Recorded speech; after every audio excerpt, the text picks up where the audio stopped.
Next, I'm bringing in a piece of our watercolor paper. It is beautiful paper to work with. It is Rolls-Royce watercolor paper, which means it can actually take quite a bit of water before it will buckle. So for this one, I'm simply going to pick up the Brusho crystals and then sprinkle it directly onto the paper.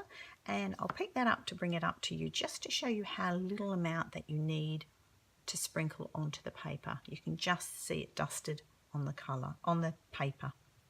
Then I'm going to bring in the orange. First one was the yellow. Tap a few different bits on there. And then a little bit of the red. The red is beautiful and vibrant, as you saw in the watercolor.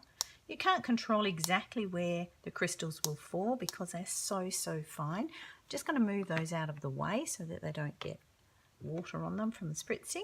Then I'm just picking up a Stampin' Up spritzer and I'm just going to spritz that paper so I can mix those colours. Now, depending on how you want them blended, I can leave it like that and just let it to dry. I could pick up my aqua brush and blend those a little bit more if I wanted to.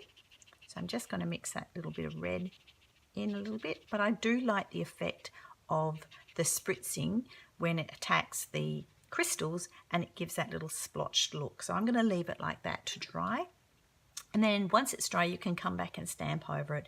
I could add some more Brusho crystals to any of those areas and make it a little bit more vibrant if I wanted to. Might like a little bit more yellow in that spot, a little bit more yellow in there, and whether I spritz it now or drop the aqua brush painter over the top, but I'm just going to give it a little bit more of a spritz. You can see while I move those bottles out the way.